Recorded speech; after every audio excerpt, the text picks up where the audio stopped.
संविधान में दिया गया आच्छादन का सिद्धांत। आच्छादन का सिद्धांत अनुच्छेद 13 के उपखंड 1 पर आधारित है, जिसके अनुसार संविधान पूर्व विधियां संविधान लागू होने पर उस मात्रा तक अवैध होगी जिससे वे मूल अधिकारों से असंगत है,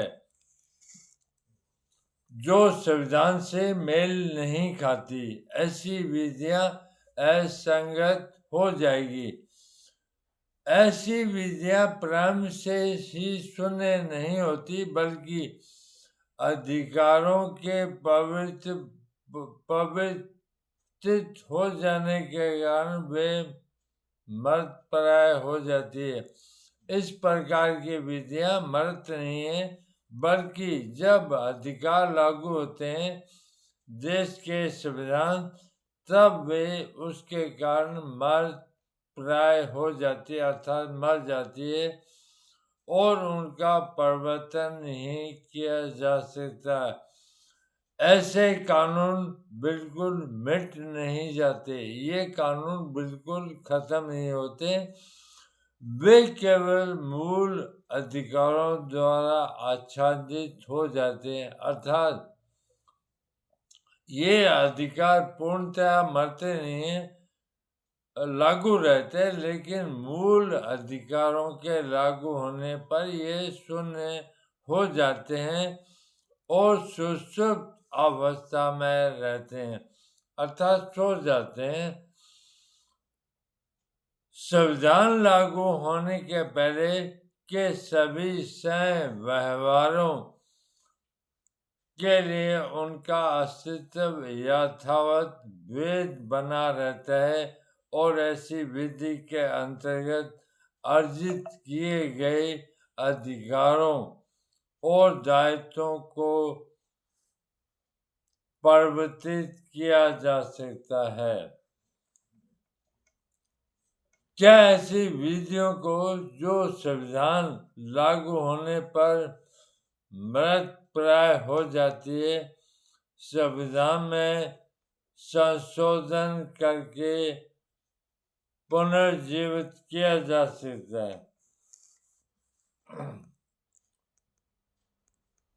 भिखाजी बनाम मध्य प्रदेश राज्य के मामले में यह प्रश्न विचारणीय था। इसी प्रश्न का हल करने के लिए उच्चतम न्यायालय ने आच्छादन का सिद्धांत प्रतिपादित किया। इस मामले में एक संविधान पूर्व विधि में एक ऐसा उपबंध था जो राज्य सरकार को प्राधिकृत करता था कि वह सभी निजी व्यक्तियों को मोटर यातायात व्यापार से बहिष्कृत कर सकता है।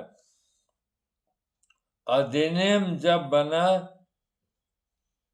था तो विधि मान्य था, किंतु 1950 में संविधान लागू होने पर वह शून्य हो गया, क्योंकि यह उपबंध अनुच्छेद 19 क्लोज 1 क्लोज 6 का उल्लंघन करता था, जो नागरिकों को जीविका, पेशा, व्यापार या वाणिज्य करने का मूल अधिकार प्रदान करता है।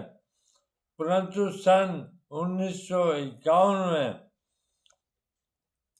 संविधान में प्रथम संशोधन अधिनियम द्वारा अनुच्छेद 1 क्लोज 1 में संशोधन किया गया और राज्य को किसी व्यापार के करने का एकाधिकार प्रदान किया गया।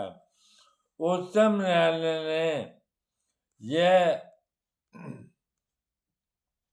अभी निर्धारित किया कि संशोधन के परिणाम स्वरूप मृतप्राय विधि पुनः सजीव हो उठी है, क्योंकि संशोधन उस पर से मूल अधिकारों के आच्छादन को हटा लिया और विधि को सभी दोषों और अयोग्यताओं से मुक्त कर दिया। ऐसी विधि केवल कुछ समय के लिए मूल अधिकारों द्वारा आच्छादित हो जाती है, किंतु जैसे ही उन पर से आच्छादन हटा लिया जाता है वह सजीव हो उठती है और वह उसी दिन से परिवर्तनीय अर्थात लागू हो जाती है। ऐसी विधि को फिर से अधिनियमित करने की आवश्यकता नहीं होती।